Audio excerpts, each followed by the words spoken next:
কোথায়? আমার হাতে কেন হ্যান্ডকাপ? আমাকে কেন আহত করা হলো? রাস্তার মধ্যে আমার পথ কেন আটকানো করে?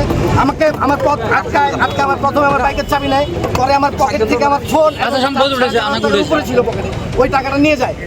মোবাইলটা যখন নিতে আমি মোবাইলটা রাখতে পারি, টাকা রাখতে পারি না, বাইকের চাবিটা তারা নিয়ে যায়, সাথে সাথে হাত গায়ে হ্যান্ডকাপ পরে যায়। আমি তাদেরকে বলি আমাকে আমার ওয়ারেন্টের ডকুমেন্টটা দেখেন, আমি ভদ্র ছেলের মতো আপনাদের সাথে চলে যাচ্ছি, তারা কেউ আমাকে ওয়ারেন্টের কাগজ দেখে না, ইভেন তারা আমাকে আহত করে। এই যে ব্লিডিং হয়েছে পর্যন্ত আমার হাত থেকে, কোন তারা 4-5 ছিল। পরবর্তী সময়ে বিবির ওসি সাহেব এখানে আইসা আমার হাতের হ্যান্ডকাপ হাত করা খুলতে চায়। কেন এই ঘটনা? আমি কেন বারবার প্রতিহিংসা শিখে গেছি। আমি তো 4 তারিখ হিসাবের পাশাপাশি যখন ঢাল হিসেবে দাঁড়াইছিলাম, ইভেন 5 জানুয়ারি নির্বাচনে আমি এখানে ঢাল হিসেবে দাঁড়াইছিলাম, 18 নির্বাচনে আমি এখানে ঢাল হিসেবে দাঁড়াইছিলাম। আমার অন্যায়টা কি? আমার কি কারণে আমার হাতে হ্যান্ডকাপ? কেউ বলবেন কি কারণে আমার হাতে হ্যান্ডকাপ?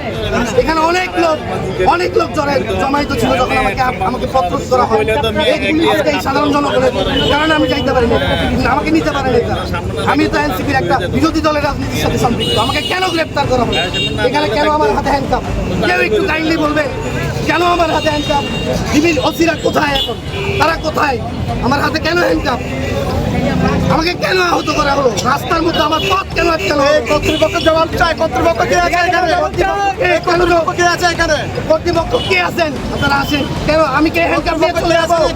আমি কে হ্যান্ডকাপ নিয়ে চলে যাবো? এই হ্যান্ডকাপ কার? কেউ স্বীকার করে না এখন। এই হ্যান্ডকাপ কার? কেউ এখন স্বীকার করে না। আমি কে হ্যান্ডকাপ নিয়ে চলে যাবো? আমি কে হ্যান্ডকাপ নিয়ে চলে যাবো?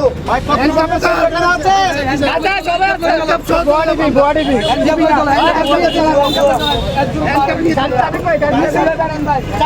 যারা আমাকে হ্যান্ডকাপ পরিয়েছে তাদের কাছে আমার গাড়ির চাবি কেউ দিতে পারতেছে না। আমি হ্যান্ডকাপ নিয়েই চলে যাওয়ার সিদ্ধান্ত নিলাম। আমরা একমত ভাই, হ্যান্ডকাপ